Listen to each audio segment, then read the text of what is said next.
First Circle by Aleksandr Solzhenitsyn. Chapter 82 of 519. The day was safely over. Although Innocenti's anxiety had not left him for a moment, and he knew it might flare up tonight, the equilibrium he had reached by the afternoon had also remained with him. What he had to do now was to take cover in a theatre to prevent himself from jumping whenever the telephone rang. The telephone did ring just as they were about to go. Flushed and pretty, Dottie came out of the bathroom in her dressing gown and slippers. Innocenti stood staring at the telephone like a dog at a hedgehog. "You answer it, Dottie. Say I'm out, and you don't know when I'll be back. To hell with them. They'll only spoil our evening." Holding her bathrobe around her, Dottie lifted the receiver. "Hello?" "He's out." "Who did you say?" Her expression changed. "Yes, of course, Comrade General, and now I recognize your voice." Her hand over the receiver, she whispered, "The boss sounds very amiable." Innocenti hesitated. The boss in a good mood, ringing up himself at this time. She noticed his hesitation. "Just a moment, I think I hear the door. It might be him. Oh, here he is. Innocenti, take off your coat and come along quickly. The general is on the phone for you." Although, unlike Daenerys, she had never trained for the stage, Dottie was an excellent actress. Even if the man at the other end of the line were bristling with suspicion, her voice would almost make him see Innocenti at the door, wondering if he should first take his galoshes off and then making up his mind and crossing the carpet. The general sounded in a good mood. He said Innocenti's posting had definitely been confirmed and he'd be flying to Paris on Wednesday. He could hand over tomorrow, but he must come round straight away to settle a few details. It would only take half an hour. The car had already been sent. Innocenti rang off and took a deep breath, so deep and slow and happy that the air had time to spread right through his body and leave it empty of all fear and doubt. "Just imagine, Dottie, I'm flying Wednesday and now." But Dottie, her ear close to the receiver, knew already. Putting her head comically on one side, she said, "Do you think one of the few details might be me?" "Maybe." "Well, what did you tell them about me anyway?" she said. "Aren't you going to take your little kitten to Paris? She wants to go." "Of course I will, but not yet. First I'll have to present my credentials and look around and settle down." "Kitten wants to go now." Innocenti smiled indulgently and patted her shoulder. "All right, I'll try. I didn't raise it before, so now I'll have to see what they say. Take your time over dressing. We'll miss the first act. But I don't suppose it matters with Aquilina. The second, perhaps. Anyway, I'll give you a ring from the ministry." He just had time to put on his coat before the chauffeur rang at the door. It was not Victor, who usually drove him, nor Kostya. This one was lanky, with quick movements and a pleasant, intelligent face. Gaily twirling the keys of the car, he walked down the stairs almost shoulder to shoulder with Innocenti. "I don't remember you," said Innocenti, buttoning up his coat. "Don't you? I even remember your staircase. I've been to your house twice." He had a cheerful but slightly crafty smile. Innocenti thought it would be good to have a smart young fellow like this to drive the car. They set off. Innocenti sat in the back of the car. The driver tried a couple of times to joke with him, but Innocenti wasn't listening. And then they took a sharp turn and drew up close to the pavement. A young man in a soft hat and a tight-waisted coat stood on the edge of the curb, one finger in the air. "It's the mechanic from our garage," the driver said, fumbling with the door on his right.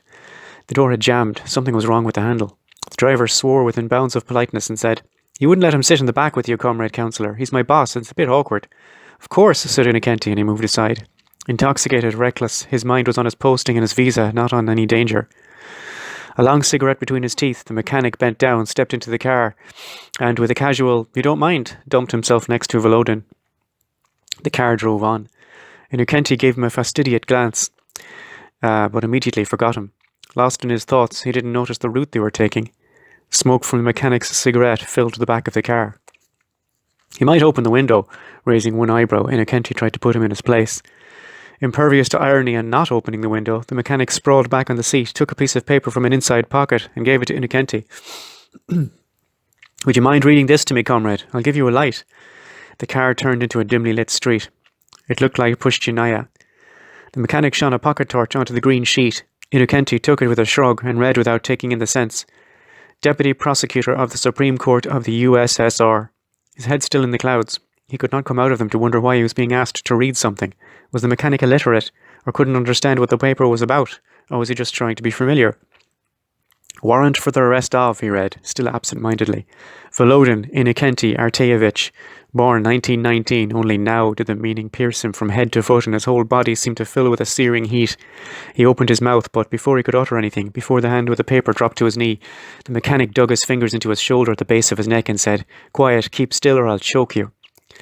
Dazzling Innocenty with his torch, he continued to puff cigarette smoke into his face.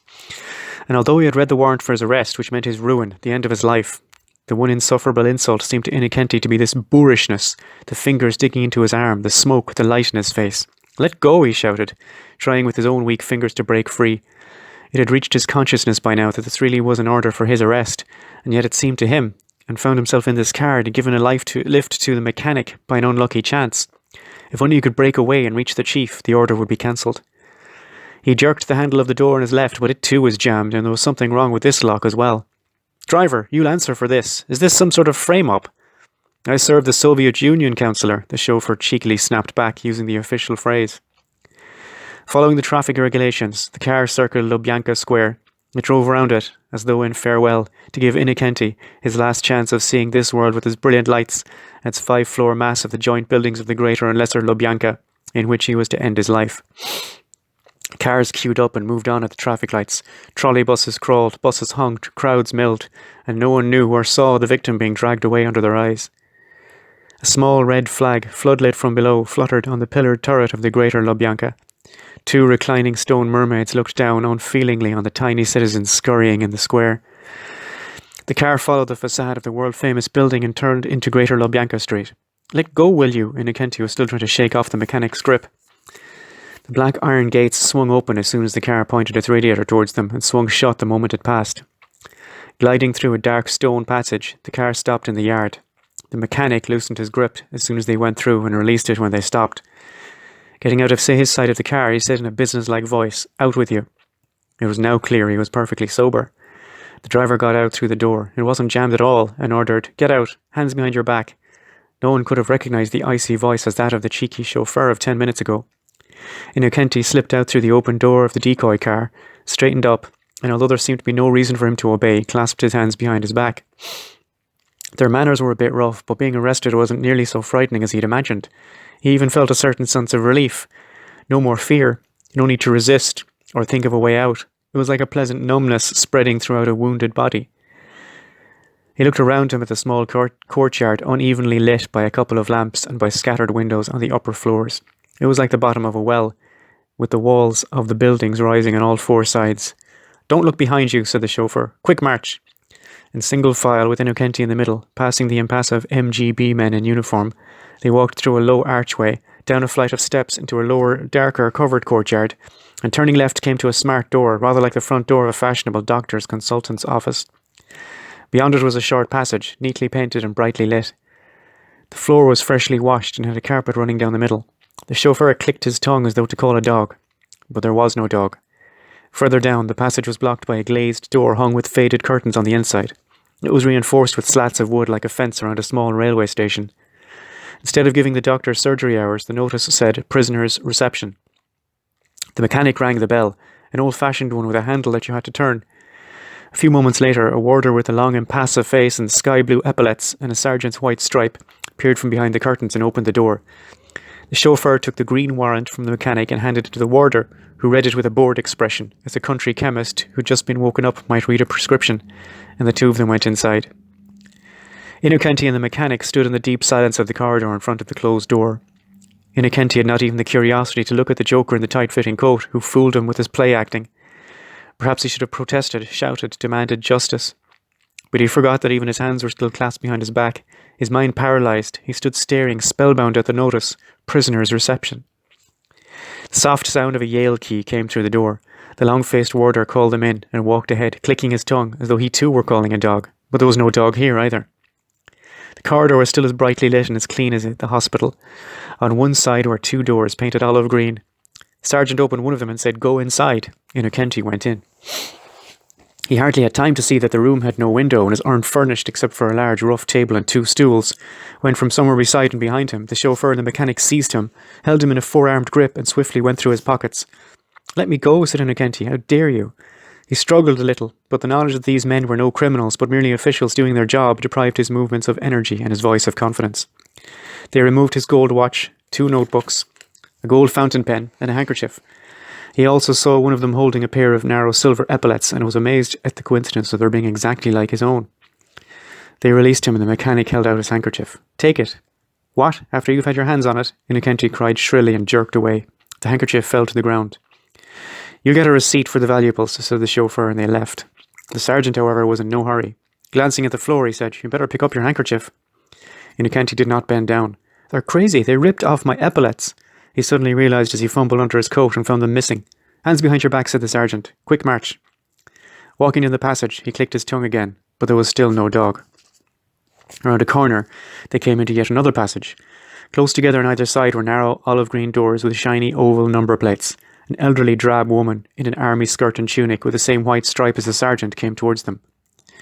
She had been peering through a peephole in one of the doors, but on seeing them she dimly covered it with its small shield and looked up at Innocenti as though she'd seen him here 100 times and there was nothing surprising about his walking down this corridor again. She had a glum face. Fitting a long key into the lock of the door marked 8, she unlocked it noisily and said, "In you go." He stepped through the door, and before he could turn round and ask for an explanation, it closed behind him and the key turned. So this was where he was to live now. For how long? A day? A month? Years? You couldn't call this a room. You couldn't even call it a cell. As far as he knew from books, a cell must have a window and a space, however small, in which to walk around. And here you couldn't even sit down. A small table and a stool took up all the floor space. If you sat on the stool, you couldn't stretch your legs. There was nothing else in this cupboard. Shoulder high, the walls were painted olive green. Higher up, walls and ceiling were dazzling with whitewash in the light of a naked 200-watt bulb hanging from the ceiling and protected by a wire. Innocenti sat down. 20 minutes ago, he'd still been thinking about his important job in Paris. 20 minutes ago, his past life had appeared to him as a harmonious whole, every step carefully considered, each event illuminated by the steady light of logic and all welded together by flashes of success. And only 20 minutes later, he was here in this mousetrap, and his whole past appeared to him just as convincingly as an accumulation of mistakes, a mountain of black debris. No sound came from the corridor except once or twice the unlocking and locking of a door. Every minute the shield of the glazed peephole rose and a solitary searching eye looked in. The door was 4 inches thick, and the space for the peephole was cone-shaped, widening towards the room. He guessed why it was this shape, so that nowhere in this torture chamber could the prisoner find cover from the eye of the warden. He felt cramped and hot. He took off his winter overcoat and looked sadly at the lining of his tunic, sticking out where the epaulets had been ripped off. There was no nail or projection on the walls where he could hang his hat and coat, so he put them on the table. Now that lightning had struck, he had been arrested. He was no longer afraid. His mind started to work, pinpointing his mistakes. Why hadn't he read the warrant through? Was it even properly worded? Was it stamped? Was it authorised by the public prosecutor? Yes, it was. It said so in the first few words. What was the date of the signature? What was the charge? Had his chief known about it when he called him up? Of course he had. So the call was a trick. But why the extraordinary mumbo-jumbo, the play-acting, the chauffeur and the mechanic? He felt a small hard object in one of his pockets and took it out. It was the elegant little pencil which had fallen from his notebook. He was overjoyed. He broke it in half and slipped the pieces inside his shoes. A pencil could come in very useful. What inefficient fools. They hadn't even searched him properly. Here, at the Lubyanka. What a dreadful oversight not to have read the charge. It might, after all, have nothing to do with his wretched telephone call. It might be a mistake, a coincidence. Or what would he do now? He had not been here long, yet he had several times heard the hum of a machine behind the walls opposite the door of the passage. It stopped and started up again. And suddenly he was disturbed by the question, what sort of machine could they have here? It was a prison, not a factory. Why a machine? Like everyone living in the 40s, he'd heard about the mechanical methods of killing, and the sound made him uneasy. The possibility occurred to him, absurd yet credible, that this was a machine for grinding to powder the bones of those who had been killed. He felt afraid. Meanwhile, he was again stung by the thought of the terrible mistake he made by not reading the charge. He should have read it, and at once protested, proclaimed his innocence. The very fact that he'd given in so easily must have convinced them of his guilt. Why had he not protested? How was it possible that he hadn't?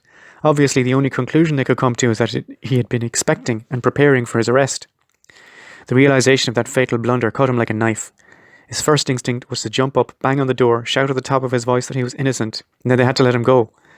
But this idea led to another, which sobered him up. He would impress no one. They were used to people kicking and shouting, and it was too late anyway to undo the damage of their first few minutes of silence. How could he have allowed himself to be caught so easily? A diplomat of high standing, picked up in his flat, in a Moscow street, letting himself be dragged off and locked up without a struggle. When now it was too late, he'd never get out. But suppose his chief was still waiting for him. Even if under escort, he should go to him to make things clear. But instead of getting clearer, his mind was growing more and more confused. The machine continued to hum. Dazzled by the light, intolerable in this high but narrow space of 9 cubic feet, his eyes had for some time rested with relief on the one small square of darkness on the white ceiling. The square with its metal grating was evidently an air vent, although it was impossible to tell where it led. All at once he imagined with the utmost clarity that the vent, instead of letting in air, was pumping poison gas into the room, perhaps gas produced by the machine, and that it had been pumping it from the moment he was locked up, and that indeed this tiny cupboard with its close-fitting door could not be meant for anything else. That's why they were watching him through the peephole, to see if he was still conscious or had passed out. And that's why his mind was confused. That's why he was fainting and why his head throbbed and he felt he was suffocating. A colourless, odourless gas was filling the room. Sheer terror, the primeval terror that unites beasts of prey and the animals they prey on, fleeing side by side from a forest fire, overcame Innocenti, and forgetting all his other thoughts and considerations, he hammered and kicked on the door and shouted for a living human presence. "Open up, I'm suffocating, I need air." A fanatical, unwinking eye gazed through the peephole, maliciously watching Innocenti's death. Oh, the sight of that disembodied eye, an eye without a face, an eye which alone expresses all that is behind it, that eye watching a man's death. There was no way out. Innocenti sank down on the stool. The gas was choking him.